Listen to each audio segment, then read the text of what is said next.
እንደምናላችሁ ያለ አድማጮችንም የአርሰናል ጉዳይ ያው ኦሬዲ የውድድር ምዕራፉን ማጠናቀቃቸውን ካረጋገጡ በኋላ መርሃ ግብር ለማሟላትና ዋንጫውን ለመረከብ ያክል ብቻ ያደረጉት መርሃ ግብር ነበረ። ትናንት ከክሪስታል ፓላስ ጋር ነበረ ጨዋታቸውን ያደርጉት 2-1 በሆነ ውጤት አሸንፏል። በነገራችን ላይ ባለፉት 4 እዚህ ሜዳ ላይ ባደረጉት ግንኙነት አርሰናል ያሸናፊው የመጀመሪያ ጨዋታው ነው።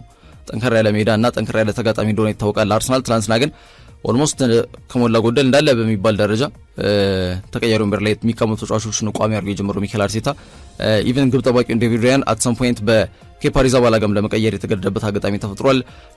እነ ኑኒ ማዱዌኬ፣ ጋብሪኤል ሱስ ጨምሮ ማክስ ዶማን እንኳን ቋሚ አሰላለፍ ውስጥ የተካተተበት አጋጣሚ ተፈጥሮ ነው ጨዋታቸውን ያደረጉት። ሄሱስና ማዱዌኬ ጎሎችን አስቆጥረዋል። በ6 ደቂቃ ልዩነት ውስጥ የተቆጠሩ 2 ጎሎች ናቸው። ዣንፍሬ ማቴታ 86ኛው ደቂቃ ላይ ማሳዘኛውን ጎል ፓላስ አስቆጥሯል። ዙርዙሩ አርሰናል በውድድር ምዕራፉ ላይ በ85 ነጥብ ሊጉን በበላይነት አጠናቋል። ዋንጫውንም ከ2 ዓመታት በኋላ ተቀብሏል። ስታን ክሮንኬና እንዲሁም ጆሽ ክሮንኬ ናቸው ዋንጫውን ይዘው የመጡት ወደ ሴለርስ ፓርክ። አርሰናል በአጠቃላይ ከነ ኮቺንግ ስታፎቹ አዌይ ኢንድ ላይ ወይም ደግሞ ተጓዥ የነበሩት ወደ 2500 የሚጠጉ ደጋፊዎች ጋር ከፍ አድርገው ሰለብሬት ወይም ደግሞ አክብረውታል። በጣም በትልቁ ማለት ነው። ዋንጫ ያው ቀይና ነጭ ስሊቭ ነው ያለው። አምና እንደሚታወቀው ልክ ከሊቨርፑል ዋንጫውንም ሲያሳካ ተመሳሳይ ነገር ነበር። ዋንጫው አጠገብ ያሉት ስሊቮች እንግዲህ ቀይና ነጭ ሆናሉ፣ ማሊያቸውን መሰረት ባደረገ መንገድ ማለት ነው። ያንን ማሊያ ኦፊሻሊ ያንን ዋንጫ ኦፊሻሊ ተቀብሏል መድፈኞቹ። የ2 ዓመታት ጽናት ነው። እዚህም ሀገራችን ላይ በተለያየ አጋጣሚ ዋንጫው ማሳካታቸውን ሲረጋገጥም ሆነ ትላንትና ዋንጫውን በጋራ ለማክበር ደጋፊዎቹ በተለያየ ቦታ ላይ ተሰብስበው አይተናቸዋል፣ ያው ተመልክተናል። በማህበራዊ ሚዲያ ላይ በጣም በስፋት ሲዘዋወር የቆየ ጉዳይ ከመሆኑ ጋር በተያያዘ ማለት ነው። ሚኬል አርቴታ ሀሳብ ሰጥቷል። አሁን መሰረት ጥለናል ብሏል። ትልቅ መሰረት ጥለናል። ቡድኑ ምን አይነት ነገሮችን አቺቭ ማድረግ የሚችልበት አቅም እንዳለው እየተመለከትንበት ነው ብሏል። አሁን ይህንን ስታንዳርድ ማስቀጠል ነው የሚል ሀሳቡን የሰነዘረው ዊች ሚንስ አሁን በዋንጫ ፉክክር ውስጥ መቆየት ብቻም ሳይሆን ዋንጫውን ማሳካት የቻልንበት አጋጣሚ ተፈጥሯል። ይህ ከሆነ ደግሞ ስታንዳርዱ ከሆነ በኋላ ዋንጫ ማሳካትን ብቻ ነው የሚሆነው። ከዛ ስታንዳርድ ዝቅ ያለ ነገር በዚህ ክለብ ውስጥ ተቀባይነት ማይኖረው ጉዳይ ይሆናል የሚል ሀሳብ ሰጥቷል። እንደ ኑኒ ማዱዌኬን ጨምሮ ቡካዮ ሳካ በፕሪሚየር ሊግ ታሪክ ከሄይላንድ አካዳሚ ፍሬ ውጤት ነው እንደሚታወቀው ቡድኑንም በምክትል አምበልነት በዚህ የውድድር ዘመን እንኳን የተለያዩ አጋጣሚዎች ላይ ወክሎ እንደነበር የሚታወቅ ርዕሰ ጉዳይ ነው። ህይወቴ የደስታው ትልቁ ቀን ነው የሚል ሀሳብ ሰንዝሯል። ማርቲን ኦዴጋርድ ቡድኑ አምበል እንደመሆኑ መጠን ዋንጫውን ከፍ አድርጎ ያሳካው እሱ ነው። ዴክላን ራይስ፣ ጋብሪኤል ማርቲኔሊ፣ ጋብሪኤል ማጋሌሽን ጨምሮ ዊሊያም ሳሊባ የቡድኑ የዚህ ውጤት መሰረት የሆኑ ተጫዋቾች ሀሳብ በትልቁ ሰጥተውበታል። ዊሊያም ሳሊባ ኮንትራት ያደሰው እዚህ ክለብ ውስጥ ዋንጫ ሳላሳካ ከወጣው ማንም ያስተውሰኝም ጥሩ እንቅስቃሴ ሲያደርግ ነበር የሚል ትውስታ የለም ብሏልና ያንን መሰረት ባደረገ መንገድ ዋንጫው ትልቅ ትርጉም እንዳለው ዊሊያም ሳሊባ ሀሳብ ሰጥቶበታል። ዞሮ ዞሮ የአርሰናል የውድድር ምዕራፍ በዚህ መንገድ የተቋጨበት አጋጣሚ እንዳለ መናገር እንችላለን። ማንቸስተር ዩናይትድ 3-0 በሆነ ውጤት ትላንትና በተመሳሳይ ሰዓት በተደረገው ጨዋታ ማለት ነው ብራይተንን መርታት ችሏል። ብሩኖ ፈርናንዴዝ በዚህ መርሃ ግብር ላይ አንድ ኳስ አመቻችቶ ተቀብሏል።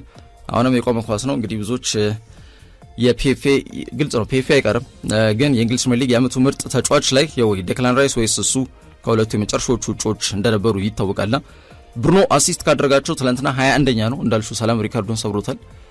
ከነዛ መካከል ትላንትናው ከቆመ ኳስ ነው አሲስት ያደረገው 11ኛው ነውና እንደነ ኬቪን ዲብራይናም ሆነ ቴሪ ዳንኤል ኖሪ 20 ኳሶችን አመቻችተው ሲያቀብሉ ከቆመ ኳስ ግን ብዙ ኳስ የለውም የሚል ሀሳብ ይነሳል። ግን ከቆመ ኳስ ደግሞ አርሰናል ብዙ ጎሎችንም 19ኛ ጎል ነው ትላንትና ያስቆጠሩት ከቆመ ኳስ አርሰናል። ስለዚህ በእነሱ መንገድም መቃኘት አለበት የሚል ጥያቄም ይነሳል። የፉትቦል አይኪው ሌቭል ወይም ደግሞ የእግር ኳስ እንደ ትሬኳቲስታ ተጫዋች ልዩነት መፍጠሪያ መንገድ ክህሎት ባይሆንም የቆመ ኳስ ግን አሲስት እስካደረገ ድረስ መመዝገብ አለበት የብዙዎች ሀሳብ ነው። 21ኛ አሲስት ነው በአንድ የውድድር ዘመን። በዚህ ደረጃ በርካታ ኳሶችን አመቻችቶ ያቀበለ ተጫዋች የለም። ለፓትሪክ ዶርጉ ያንን ኳስ አመቻችቶ አቀብሏል። 48ኛው ደቂቃ ላይ ደግሞ ጎል አስቆጥሯል። ብራያን ቤሞ 44ኛው ደቂቃ ላይ ተጨማሪ ጎል አስቆጥሮ ዩናይትድ 3-0 አሸንፏል። ከ2 ዓመታት ቆይታ በኋላ ወደ አውሮፓ ሻምፒየንስ ሊግ ቲኬታቸውን የቆረጡበት አጋጣሚ እንደተፈጠረ መናገር እንችላለን። ሊቨርፑል ባቸው ውጤት ጨዋታቸውን አጠናቋል። መሐመድ ሳላህና አንዲ ሮበርትሰንን ሸኝቷል ኦፊሻሊ። በዚህ ምዕራፍ ላይ ሊቨርፑል ኦፊሻሊ ወደ አውሮፓ ሻምፒየንስ ሊግ መመለስ የቻሉበትን አጋጣሚም ፈጥረዋል ማለት ነው። ሌላው ማንቸስተር ሲቲ ካስቶን ቪላ በርካታ ተጫዋቾች የተሸኙበት አሰልጣኙም ጭምር ማለት ነው። በተለይ ፔፕ ጋርዲዮላ ሜዳ ላይ ምን ማድረግ እንደሚፈልግ በተጫዋች ከተመሰለ በርናርዶ ነው በሚገባ ልክ እንደ ጎበዝ ተማሪ ማለት ነው። አሰልጣኙ የሚነግረውን ነገር ሜዳ ላይ ማድረግ የሚችል ምናልባት በረኛ መጋነን ካልሆነብኝ በስተቀር እዛ ቦታ ላይ ነው ያላየ ነው እንጂ ከተከላካይ አንስቶ የትኛውም የሜዳ ክፍል ላይ ቨርሳታሊቲ ሌቭሉ በጣም አስደናቂ ነው። ሁሉም ቦታ ላይ የተሰለፈ የተጫወተ ተጫዋች ነው። በርናርዶ ሲልቫ በፔፕ ጋርዲዮላ ስር በርካታ ጨዋታዎችን ማድረግ የቻለም ተጫዋች ነው። ወደ 470 መርሃ ግብሮችን አድርጓል። ፔፕ ጋርዲዮላም በ10 ዓመት ቆይታ 20 ዋንጫዎችን ዴሊቨር ያደረገ አሰልጣኝ ነው። እሱም ተሸኝቷል። ጆን ስቶንስ ተሸኝቷል። ደነ ኢካይ ጉንዶጋና ኤደርሰን ሞራይስ ክለቡ የቀድሞ ተጫዋቾች ናቸው፣ ግን መሸኘት አልቻሉም ነበር። ትላንትናም ወደ ኤቲሃድ መጥተው ከክለቡ ጋር ያው ከደጋፊዎቻቸው ጋር ሸኘት የተደረገባቸው አጋጣሚዎች ተፈጥሯል ማለት ነው። ሲቲ ትላንትና ጨዋታውን 2-1 ቢሸነፍም ያው የአውሮፓ ሻምፒየንስ ሊግ ቲኬቱን ግን መቁረጥ የቻለበት አጋጣሚ ተፈጥሯል። ሌላው ሰንደርላንድ ነው። ሰንደርላንድ 2-1 በሆነ ውጤት ቼልሲን ትላንትና አሸንፈው ቼልሲን ከአውሮፓ መድረክ ተሳትፎ አስወጥተው እነሱ ወደ አውሮፓ መድረክ መመለስ ችሏል። ከ4 ዓመት በፊት የሀገሪቱ የአራተኛ ታችኛ ዝቅተኛ ኤሪካን ሊግ 1 ላይ ተሳትፎ ሲያደርግ የነበረ ቡድን ነው። በ4 ዓመት ልዩነት ግን ራሳቸውን አውሮፓ መድረክ ላይ አግኝተውታልና ይሄ በህይወት ዘመንም ተሞክሮ ነው። ጠንክሮ መስራት ትልቅ ደረጃ ላይ ሊደርስ እንደሚችል አንዱ አመላካች ክለብ ሊሆን ይችላል። የሬጂስ ሌብሪሱ ቡድን ሰንደርላንድ ትላንትና ሂዩም እና ጉስቶ ናቸው ጎሎቹን ያስቆጠሩት። ክለቡ በታሪኩ ለሁለተኛ ጊዜ ብቻ ነው የአውሮፓ መድረክ ተሳትፎ እድልን ያገኘው። ዩሮፓ ሊግ ላይ ምስጋና ለነ ግራኒት ዣካ፣ ምስጋና ለነ ብራያን ብሮቢ ወደዚህ መድረክ መጥተዋል ማለት ነው። ስለዚህ በርንማውዝና ሰንደርላንድ ዩሮፓ ሊግ፣ ብራይተን ኮንፈረንስ ሊግ ቀጣይ ዓመት እንግሊዝን የሚወክሉ ክለቦች ስለሆናቸው መናገር እንችላለን። የክለብ ፉትቦል ኦፊሻሊ ወይም ደግሞ ይፋ በሆነ መንገድ ተጠናቋል። የ38ኛ ሳምንት የእንግሊዝ ፕሪሚየር ሊግ መርሃ ግብሮችም በተመሳሳይ ሰዓት በተለያየ ቦታ ተከናውነው ፍጻሜውን አግኝተዋል ማለት ነው። በዛ ሂደት አገር እንግሊዝን በቀጣይ ዓመት በአውሮፓ መድረክ ላይ የሚወክሉ ቡድኖች ማናቸው የሚለውም ጉዳይ የተረጋገጠ ሲሆን ወደ ታችኛው ሊግ የወረደውስ ቡድን ማን ነው የሚለውም ኦፊሻሊ ትላንትና ታውቋል። ዌስትሃም ትላንትና ሊድስን 3-0 አሸንፏል። ግን ማሸነፋቸው በቂ አልነበረም። በተለይ ባለፈው ሳምንት በኒውካስል ዩናይትድ የተሸነፉበት ሽንፈትም ትልቁ ዋጋ ያስከፍላቸው ጉዳይ ስለመሆኑ መናገር እንችላለን።